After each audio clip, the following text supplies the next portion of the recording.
Well, good morning, good afternoon, good evening, good day to you all.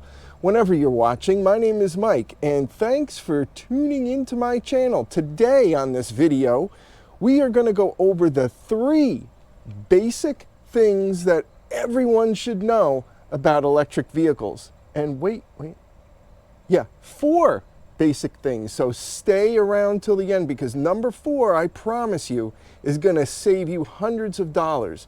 Let's get into it.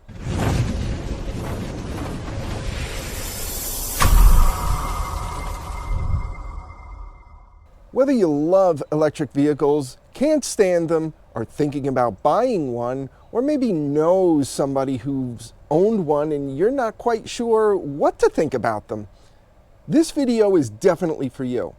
Now, when you break it all down, the following 3 things are must-knows, or things that really every electric vehicle owner should keep in the back of their mind to make this experience the most enjoyable it can be in owning one of these vehicles. The first thing, the battery. Not this battery, not that big old traction battery. This battery right here, I don't know if you can see it, the 12-volt battery that is in the front of your vehicle or back or wherever they put that. It's a 12-volt lead-acid battery. It's commonly found in all ICE or internal combustion engines. And you know what? Electric vehicles have them as well. Now you may ask yourself, well, why even bother putting a 12-volt lead-acid battery in a vehicle like that? Doesn't it have one of those 70,000, 80,000 kilowatt bundles of joy right under your posterior? Well, yes, it does. It's got plenty of power underneath. It's not really the best way to control all of the functions of your car that use 12 volts. So in order to make your traction battery control all of the lights and audio system and anything else in the vehicle that runs on 12 volts, you're going to need a transformer. And 3 things. Number 1, a transformer is extremely heavy. It'll add weight and bulk to the vehicle. Number 2, safety issue. Yeah, can you imagine that? It's a beautiful morning. It's a cool, brisk day. You get in your car, you put on your heater, you get in, the seat warmer's on, the steering wheel warmer is on. You get in, you touch it. One of the components fails or the transformer fails, and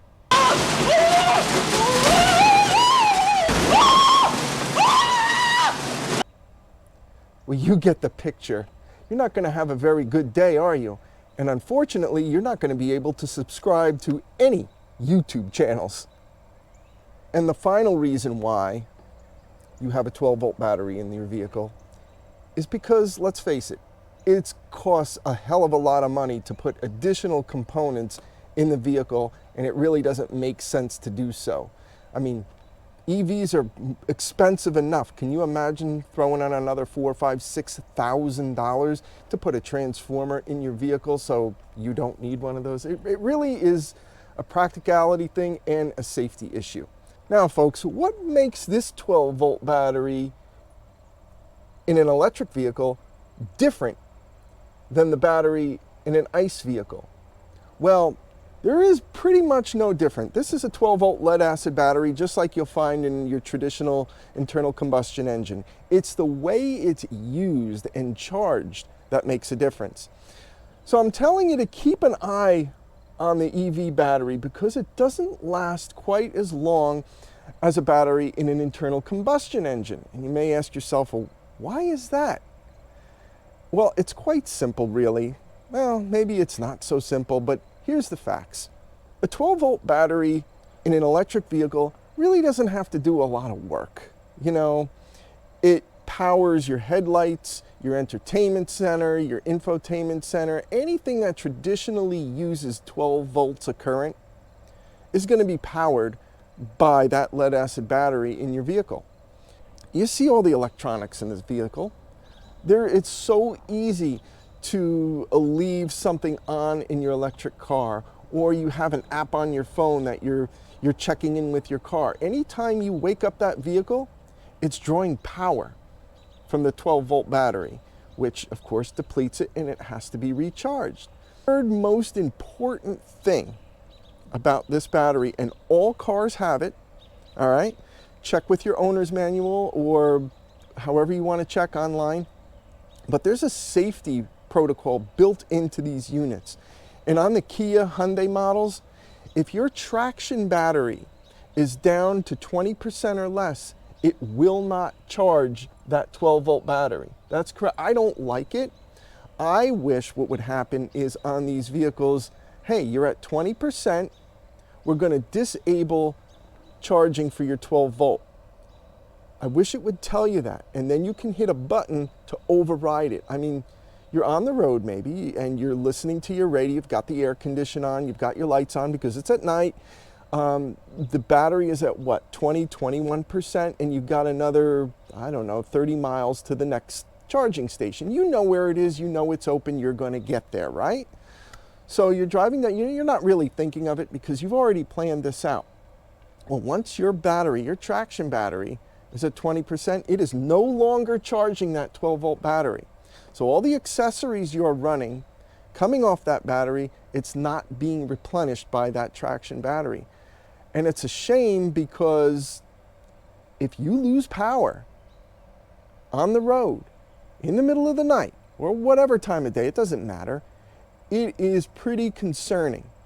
So I would suggest read your manual, find out what that limit is on your traction battery.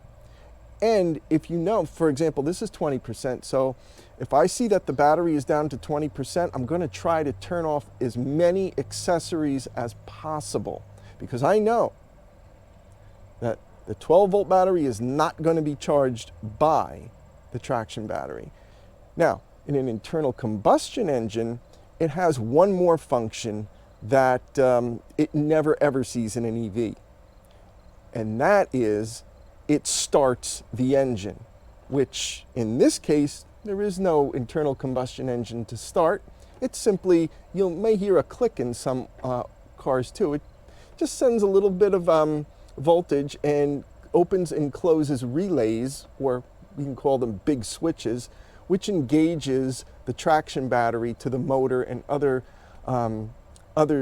things in the car, like your air conditioning, power steering, things like which need high voltage to run. So that is all the 12-volt battery in an EV needs to do. So what happens? I think if I illustrate this, it'll make sense a little bit better. So guys, hopefully through this illustration of the 12-volt battery between an ICE vehicle and an electric vehicle, I can better show you exactly what goes on in each vehicle, okay? So, I'm gonna get my pen out. We'll use green for this. So this is what your typical 12-volt battery, lead acid battery looks like. It's kind of a, it's a square piece of plastic. It's filled with sulfuric acid inside, and it's got these kind of plates in here, and electrical current goes between these plates. This is just a simple version. It's not technical, okay? And you have your positive and negative anode and cathode.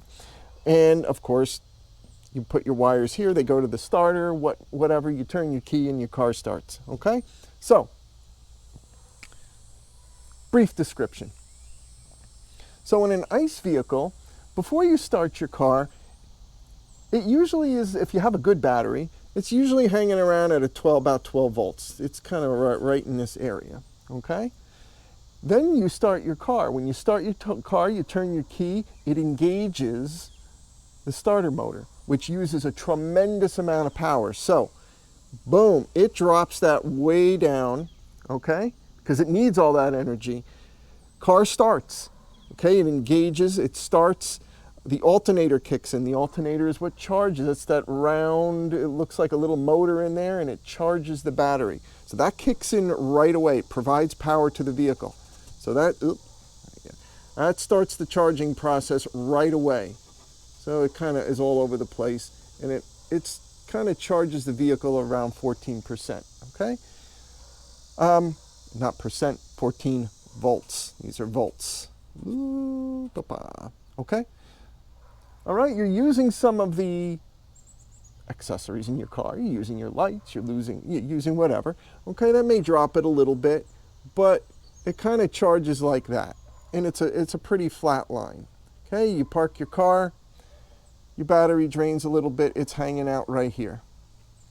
Okay, start your car again. Boom. We have this again.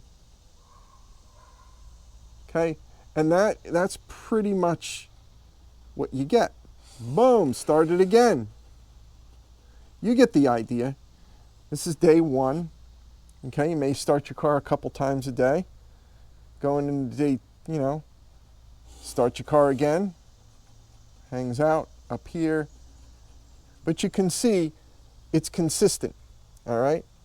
It uses the battery, right? That's what it's for. It uses the battery to start it, and that alternator is charging it, and it doesn't stop. So when your engine is running, your alternator is constantly providing power. Not so in an electric vehicle.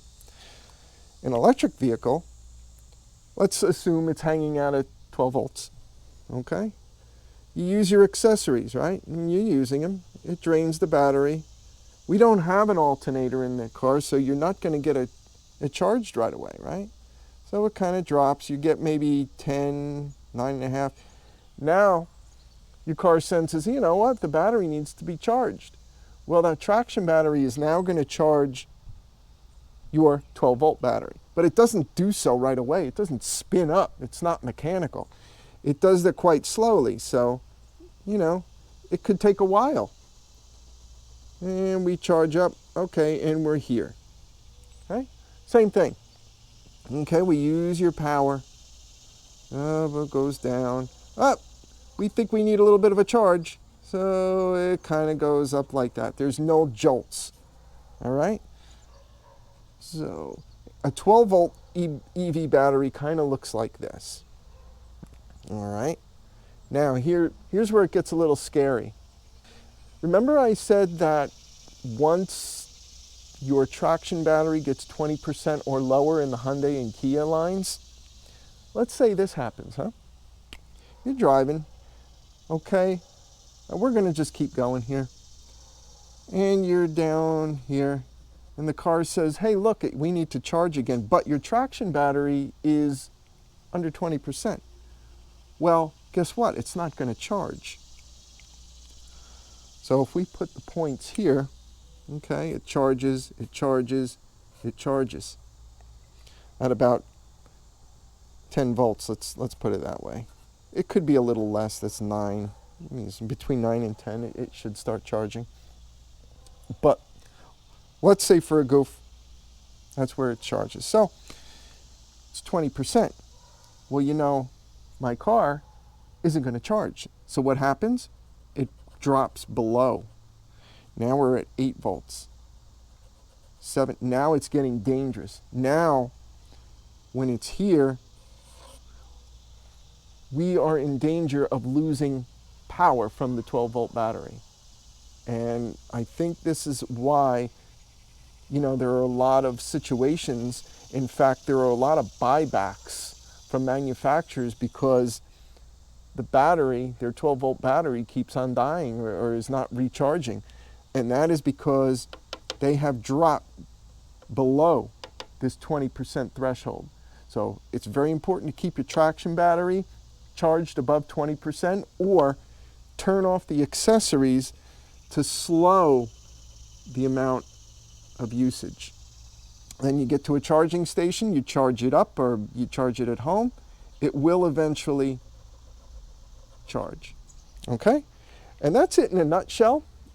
So, why does an internal combustion 12-volt battery last longer than an EV? Well, simply put,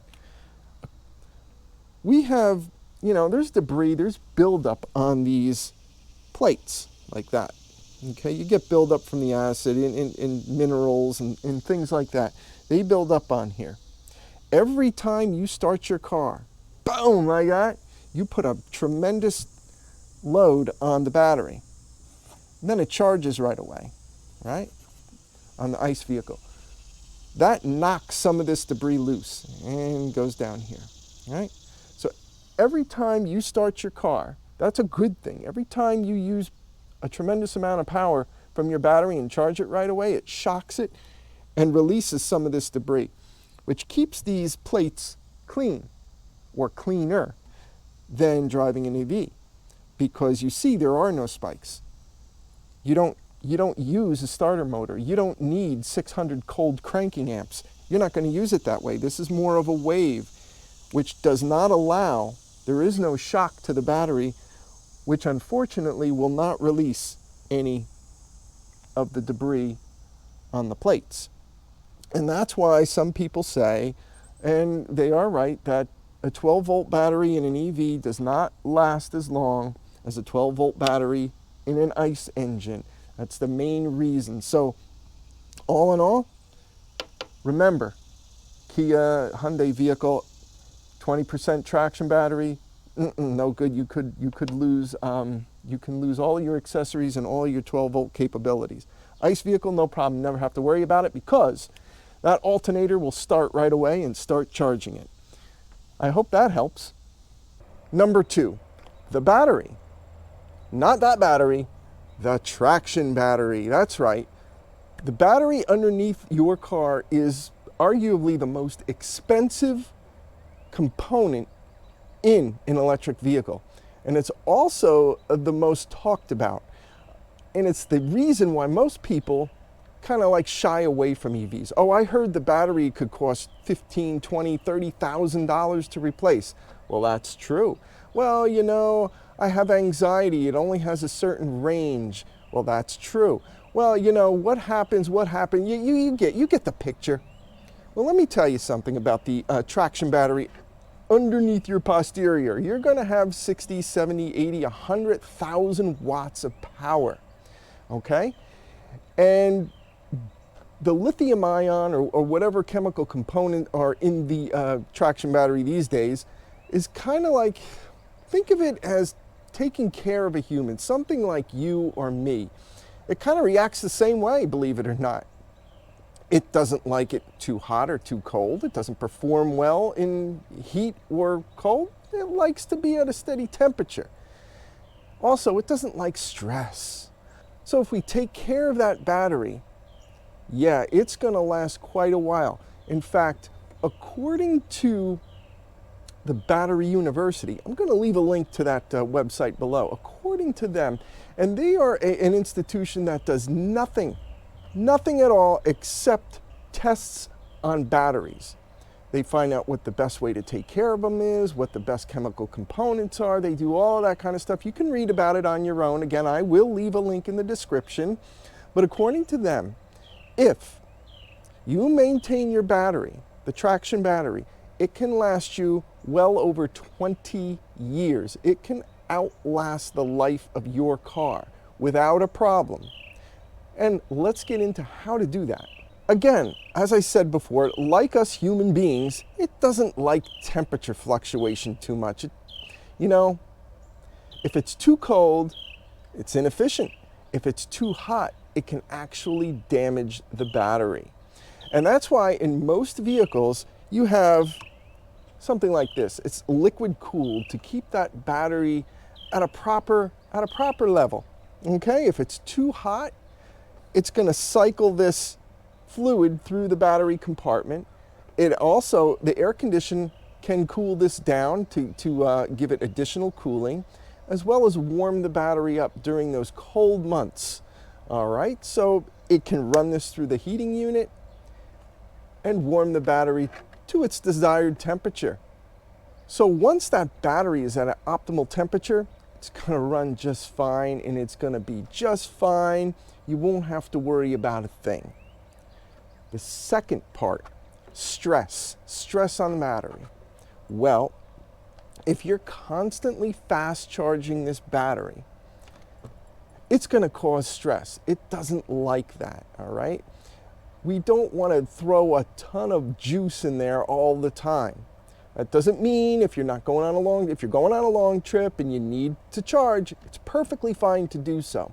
What I'm talking about is abusing the battery. And that's fast charging multiple times a day. That is going to degrade the battery. It's going to cause too much stress. Another way to properly maintain your battery, your traction battery, is not to charge it to 100% all the time. It's not necessary. Is it capable? Of course. If you're going to go on a long trip, charge it up. It's not going to hurt it. But again, think of the battery kind of like us.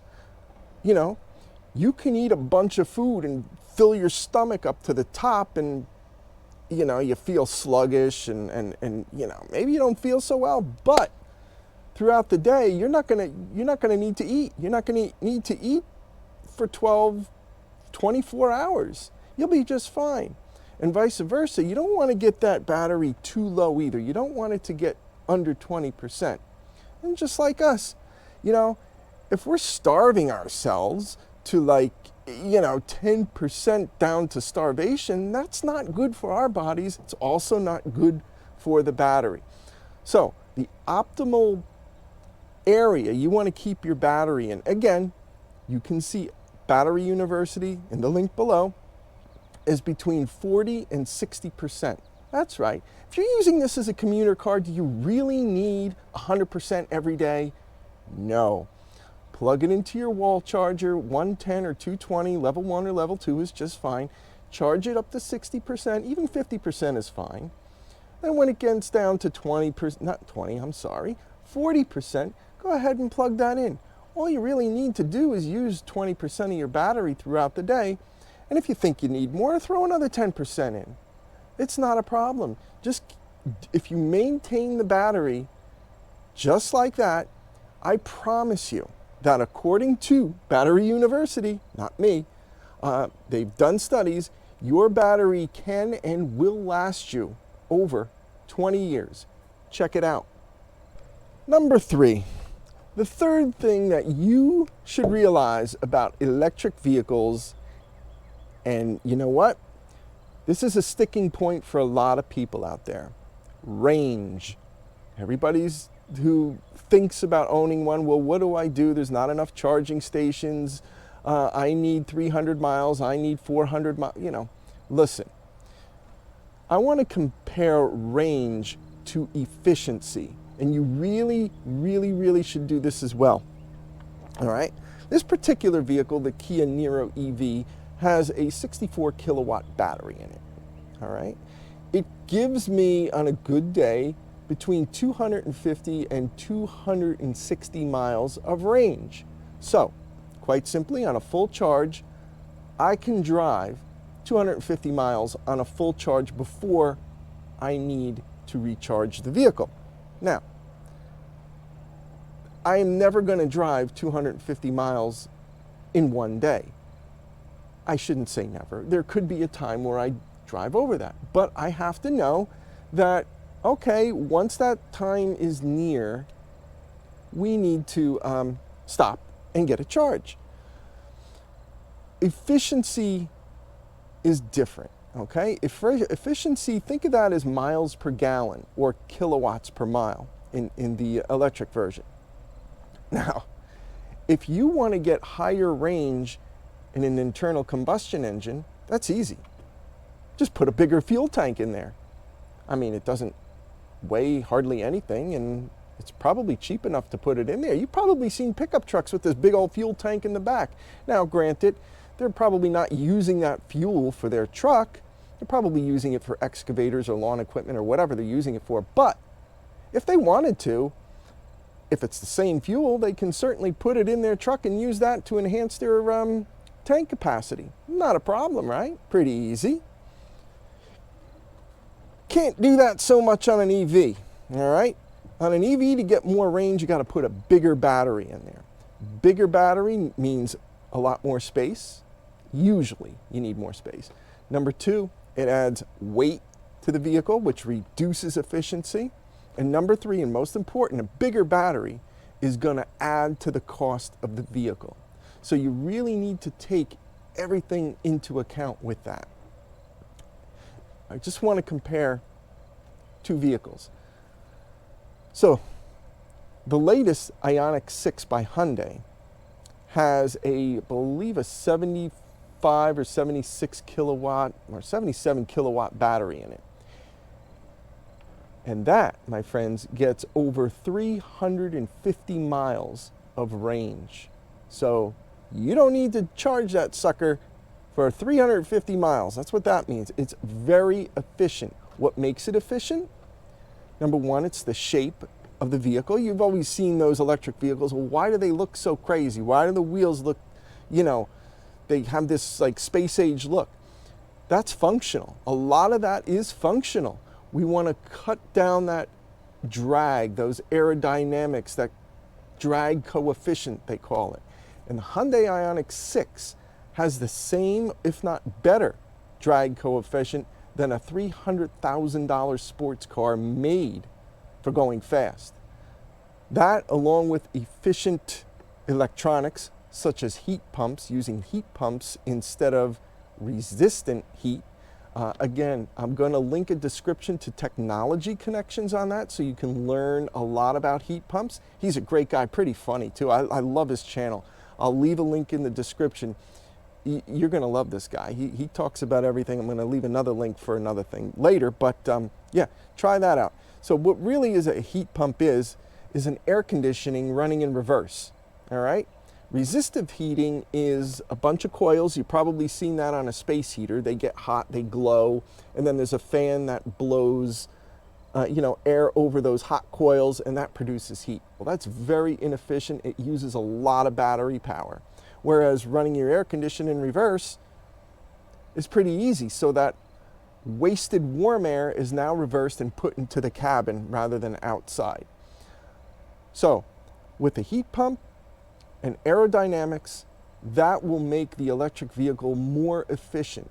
So you need to weigh efficiency versus range. If you don't need to drive 300 miles every day, if you're driving 20, 30 miles a day, you do not need a big battery pack.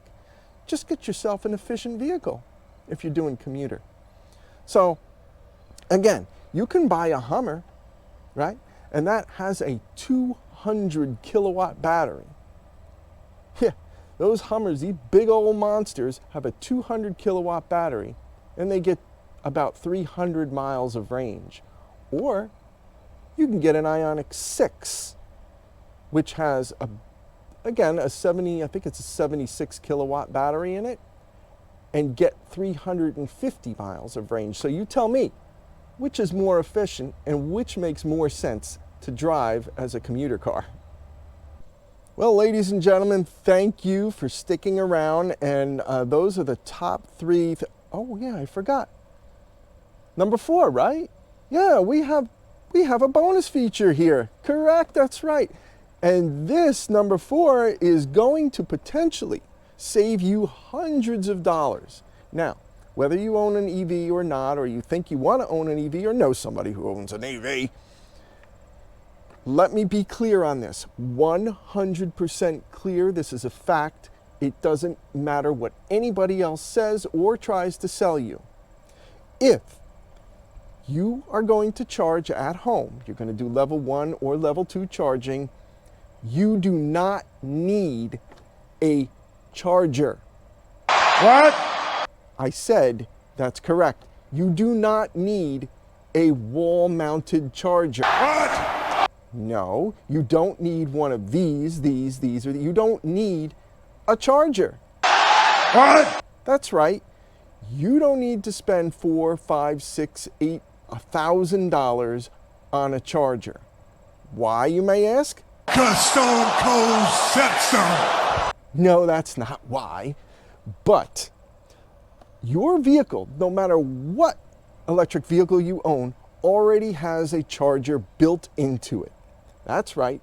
It already has a charger built into it. And you do not need another charger.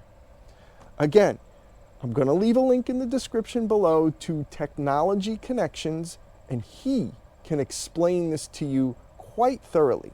But those boxes that you see online or in somebody's garage that light up and have all these little numbers on it is not necessary to charge your vehicle. You may spend $600, $700 for these units on your wall, and if you open them up, you're just going to see a couple of little circuit boards in there that make the lights light up, and maybe, you know, have a wireless connection in there for your phone, and maybe for a timer or clock or something like that. But other than that, it does absolutely nothing to charge your car. Everything is regulated by the vehicle or the components in the vehicle itself. Let me show you. All you really need is a charging cable like this. That's it. Something to get power from your wall outlet to the charge port on your car, wherever that is. All you need is this cable. And this cable you can get for anywhere between 80 and 150 bucks, depending on the length. You can get it level 1 or level 2 or level 2 with an adapter to make it level 1. And that's what I would recommend. You may ask why they want to sell you a charging unit for your wall. Well, that has little gizmos on it, like, you know, maybe it tracks the amount of energy your car consumes. It's got some fancy little purple lights on. It's got a timer. And people say, well, you know, I need it because I could set the charging timer. I could set how many, you know, volts go into the vehicle. Well, that doesn't matter, because quite frankly, if you buy one of these big old units, oh, it can produce 11 kilowatts of power to your car per hour. It charges it quicker. And your car can't accept 11 kilowatts. Maybe it only accepts 6 kilowatts. I don't know. Well, all of that stuff is useless. It's kind of like my wife, you know. She's Italian. God bless her. I love her. And, you know, she'll invite 5 people over for dinner and cook for 30. Well, that makes no sense. You're going to waste it. Same thing with the charger. It's going to be a waste. You don't need it. And what about those features? What about those features like Wi-Fi and timers and things like that? Well, you can find most of those features in your car. It's either on your infotainment center or on your phone or both. Let me show you. All right, so in most electric vehicles, you're going to have a setup menu or something in your EV menu to set up your charge time. So it's quite simple. You don't need that mechanism hanging on the wall. You can do it right from your car. So in this case, excuse me, we'll go to setup and we'll go on to EV. All right, now for DC charging, I have it set to 80%. AC charging, I have it to 60%. And you can select whatever you want. You can do 70, 80, 90, 100. You can do whatever you want. DC charger, again, you can have it wherever you want. And of course, on the app, on this app, you can find out where it is. You can have an alert sent to you when it's done charging. You can have an alert sent to you when it's 20% charged or 10% charged. Whatever you want, you can have the car do for you. You do not need a $500, $600, $700 wall charger or even $1,000 wall charger to give you that information. It's right in your vehicle, and of course, it's on the app for your vehicle as well. Well, folks, thanks for hanging out. I know this may be a little bit of a long video, but if you keep these basic things in mind, these 4 basic things about electric vehicles in the back of your mind, I know you're going to love ownership of your electric vehicle. My name is Mike. Again, have a wonderful day.